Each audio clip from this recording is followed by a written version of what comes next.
bass, the full bass kind of section using a synthesizer, using a synthesized bass. I'm pretty sure it was one of my Rolly presets. It sounds like the jammy bass, I think, on the Rolly preset selection for Rolly Studio Player.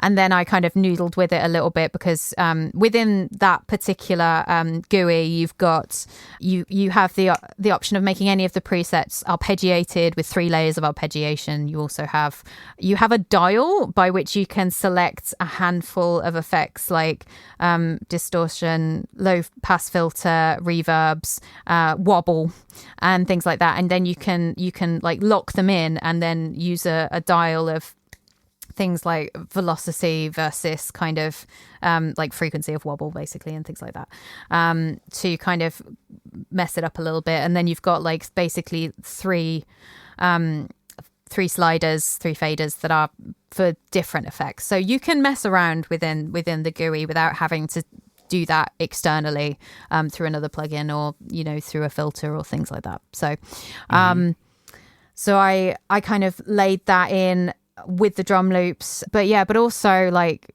Shah's voice is really great, and the chorus itself was so catchy. And I just, even though the song itself is basically in halftime to what I've right, done it's like an R&B track, right? Yeah, it's like a slow jam. Like it's basically like a revenge slow jam. But this like chorus of narc, narc, narc was so catchy. And I just wanted to see people bop to it, like narc, narc, narc. So I sort of based a lot of the structure of the remix around that idea of like, how can we get people bopping to this? And so by the time the chorus does arrive, they're really like into that repetition. Basically taking the line, everybody now knows who you are. I felt like that was a bit iconic when paired with the chorus, because the whole song is about somebody who just was clearly a massive pretender. And so I thought, well, that kind of sums up the whole song, is everybody knows who you are, you're a narc. And so I then took those and I was like, right, those are my vocal samples, and I used them for a bunch of stuff. I put them through the Q sampler as well in Logic and did a little bit of noodling around that kind of makes it sound a little bit chiptune. Cool. Yeah, because I went through a phase of really digging into chiptune in my first EP, and it hasn't quite worn off yet. You got to dig into what you love. That's the key. Makes right? it all worthwhile. Yeah, and then things like I layered those narcs with like with the same kind of vocal sample, but then like pitch shifted low and sat low in the mix, so it just made it sound that little bit fatter each time. The beautifully octave split line that's before the narcs is Yora. And I just loved the richness of Shah's vocals on those lines.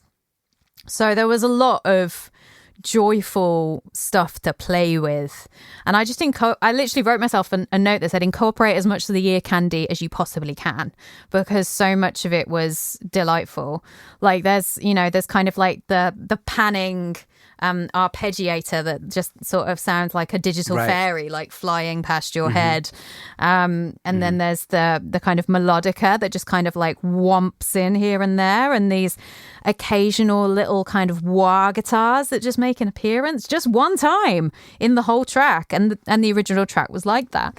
So I thought it would be nice to emulate some of that and give those ear candies more space, but also, you know, the kind of the very airy pads that you hear at the beginning, that was another sample. And I just really liked it, so I just kept using it in the front end of the track. I also like the false start with the drums you were talking about also earlier in the podcast. Yeah, the chopping of the drums. Love to chop some drums. I like it because people then kind of ease into it. Like they sort of, it's unpredictable. Like Katie and I agree, we love a chaotic intro.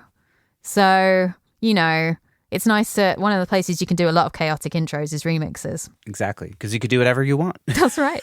That's right. Awesome. Amazing. Well, let's, there's a couple more questions I want to get to, and it's getting already pretty long in the tooth. So I did tell you, tangent city. Yeah. It's also it's become my podcast. It's just become the long form. So that's cool. That's what we're about here. We're about the conversation and the long form. Sick. But that's awesome. And I love what you're working on. And people should go check out your music also, just like your other tracks are also really dope. Thanks. The one that I love the most was The Heel of My Hand. So people, that's like a personal shout out. I love it. A total bop. People should go just listen to your music. Thank you. And yeah, for sure.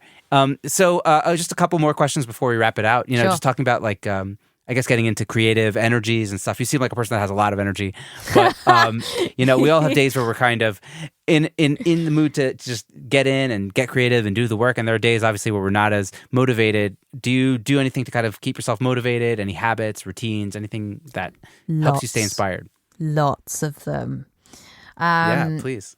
There are a few things that I do because one of the flip sides of ADHD is that we have these bursts of energy around things that we get interested in, but also we suffer from low motivation, so that can create quite a big tension. So I have to trick myself out of bed daily because I am yet to find medication that works, but I will. I have confidence, but it's but it means that I have lots and lots of strategies for staying creative. One of them is literally one you can buy in the shop, which is Brian Eno and Peter Schmidt's Oblique Strategies. Yeah, I've heard about it on the show. Yeah. Oh, I love them. They're so weird. And I mean, they are abstract and they're meant to be. They're meant to be interpreted. They're like, you know, flipping like tarot cards, but for production. And every time I'm struggling with leaving the house to get to the studio, you know what it's like. You just they're like, oh, I didn't vacuum in 3 days and I forgot to buy bread for the sandwiches and, you know, life. And I go and I select an oblique strategy and it gives me an idea of what I'm like, right, this is what my day's going to look like. I usually put them on my stories actually to show people what I'm like, what the oblique strategy is today, which is fun because some people know what they are and some people have no idea and they're like, what? Okay. So I have oblique strategies. I also have a lyric pool, which is I write almost every day some lyrics, either on my phone or on Post-its or on little cards that I keep in a box. I take those into my writing production sessions. I just did a writing camp a couple of weeks ago and we had the lyric pool there and we used it like maybe half a dozen times, like just because we're like, we're stuck, right? Let's just pick a thing. And sometimes people will pick something out and be like, this is awesome, and we'll put it in verbatim. And sometimes they'll look at it and they'll be like, I love this idea or I love this word, but I wouldn't write it like that. And I say, right, you write it however you want. You just, as long as it keeps things ticking over, then that's what it's for. The other thing that I do is I am someone who, like, production and mixing is a lot of sitting down. Like, you are in a space with your face in a screen for hours and hours and hours on end. That isn't actually good. Tell me about it. Yeah, it isn't good for humans in general, let alone producers. So I yoga. I have yoga with Adrian on my bookmarked on my computer, and I will open up and I will roll out my yoga mat and I will do 10 minutes, 20 minutes, half an hour. And it just, for one thing, obviously it gets more oxygen into your system. You feel refreshed, but it also gives you a minute for your brain, almost like the back of your brain, to process what you've been doing. Because sometimes it's the subconscious that really leads you and shows you what to do. But you have to give it some room to speak, as opposed to relying constantly on, you know, the front of your brain, on your prefrontal cortex to be making the magic. Yeah, it's a real problem these days with the phones and the screens. We just never get a chance to just be with our own thoughts. And I think, like, forever, humans just thought all the time, and now humans don't think at all. And I feel very fortunate that I'm Jewish, because having the Jewish Sabbath is, and, you know, even prayer is just like a time for me to kind of just get into that subconscious moment of just not being in front of a screen and reacting to the stimulus, you know? Totally. So, like, it's like, Yeah. I just don't know how I guess you got to create it for yourself, right? Like 100%. meditation or whatever it is. For sure. I mean, we are also quite lucky because our studio here is adjacent to, there's a park like right down the road. So like getting out and going for like a 10, 15 minute, 20 minute walk can do absolute wonders. Yeah. But yeah, there is always like a thing to be gotten out of. But also there's producers and engineers are creatives just as much as artists are, and they need stimulus. And I've always been conscious of that. Like I've always had a multifaceted, multidisciplinary approach to most things that I do. And so it's important to get your input. And one of the reasons why the pandemic, I think, was so tough on a lot of people is no one was getting any stimulus outside of Netflix, which was rough. Make sure that you're doing things like you're going to the cinema, you're going to the theater, you're going to gigs. As much as sometimes we are tired and we do not want to, you will hear stuff that will spark you, and there's no denying it. So, but also books of poetry. Like I'm reading a lot of Leonard Cohen's poetry right now, Kay Tempest's poetry. These are all things that feed. And even if we don't realize that they're feeding our creativity in the moment, it doesn't matter as long as it keeps your brain thinking creatively and your brain imagining and moving forward, because imagination is something that I think we are struggling to find our relationship with generationally because of the internet, because of the overload of information that it has brought. So I think just finding ways to stretch your imagination, going to the theater if you can afford it, things like that it's all good juice for the producing and engineering engine. Yeah. I think we're at a point where we need to get out of our homes. You're totally right. Yeah, it's inspiring to go to a museum and just to go to a historic historic site or something. You know what I mean? Like, just get out of your comfort zone and see the world and interact with humans, and that's huge. And now we can. I think we're right. Oh yeah, you guys have lifted all restrictions, right, in the UK. I think we're about to do that. Hopefully, let's hope. At this point, it's just like, good luck. The Jewish version of fingers crossed, right? So, gotta whatever. It's been a weird couple of years. It's been exactly 2 years. Oh, man, I forgot about that. Yeah, it has. It really has. But anyways, let's hope for the best. All we can hope for at this point. Yes, for sure. That's true. Yeah, that's true. Yeah, totally. Well, Rookes, this has been an inspirational conversation for me. I've really loved getting to chat with you. I'd love to ask you, the final question of the episode. This is something I ask everybody. Just looking back on your journey, was there something that you maybe did or didn't do that you want to, tell your earlier self and be like, yo, Rookes, keep at that. That's going to get you where you want to go. Or maybe the other way around. Rookes, stop doing that. It's holding you back. What would be that one piece of advice you tell your earlier self? Such a good question. Let me think about this for a second. Okay. Because my answer to this question has changed a lot over the past few years, which I think is quite telling. And I've had a couple repeat guests on the show, and I think their answers change also. Yeah. So.